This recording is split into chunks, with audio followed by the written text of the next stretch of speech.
Je crois que je peux parler aux arbres. Je sens que je peux comprendre ce dont ils ont besoin, ce que nous devons faire pour eux. Je ne suis vraiment pas une personne faite pour travailler en ville. Dans la petite ville de Shangyou, dans le sud du Jiangxi, un fruit baigné de soleil arrive en pleine saison. C'est la célèbre orange Navel de Canaan. Difficile d'imaginer que ces montagnes aujourd'hui parfumées, où les arbres ploient sous le poids des fruits dorés, n'étaient autrefois que des terres arides, rongées par l'érosion. Et pourtant, cette métamorphose n'a pris que 4 années.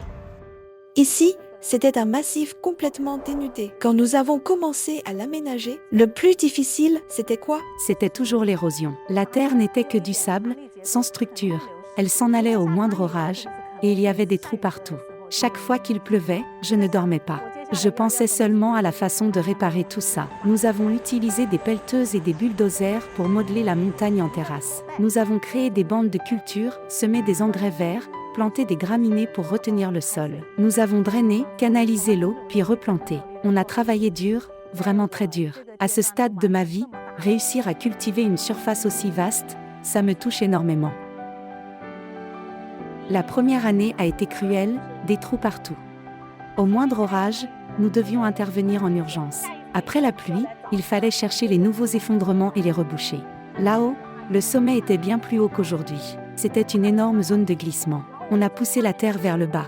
On a créé des terrasses, couche après couche. Et c'est là que nous avons planté les orangers. Je voudrais savoir un pied d'oranger peut produire combien d'oranges, par exemple. Un oranger produit combien de fruits? Environ une centaine. Waouh, 100 fruits, presque 100 fruits. Wow, 100 fruits. Et il y a combien d'arbres dans le verger? Plus de 50 000. Maintenant, nous sommes en pleine récolte. Cette montagne produit environ 250 tonnes cette année. À pleine production à l'avenir, si chaque arbre donne 50 kilos, cela fait 2500 tonnes, ce sera génial. Le verger de Madame Lingfeng a prospéré. Et ce n'est pas seulement elle qui s'en réjouit. Les habitants des environs partagent aussi cette joie. Nous voulons offrir du travail aux femmes plus âgées du village. En temps normal, une trentaine de personnes travaillent ici. En période de récolte, jusqu'à 70 ou 80. La plupart sont des femmes restées au village qui s'occupent des enfants et tout. Elles travaillent près de chez elles et nous payons le 15, toujours à l'heure. Avec un emploi stable, elles sont vraiment heureuses. Se promener dans le verger donne un vrai sentiment d'abondance. Oui, regardez nos tantes du village. Elles se lèvent à 6 heures sans jamais se plaindre.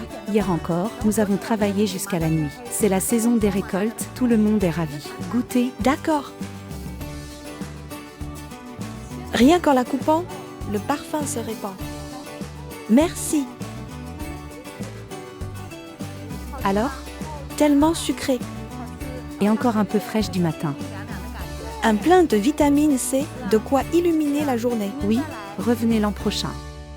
Des montagnes nues au verger luxuriant, de l'érosion à la renaissance. Chaque orange qui mûrit ici porte non seulement la douceur d'une récolte abondante, mais aussi la chaleur d'un territoire reverti et d'un avenir rural qui s'éclaire. Dans 3 ans, ces vergers entreront en pleine production. Et sur cette terre réveillée, d'autres promesses, d'autres parfums de soleil continueront de grandir.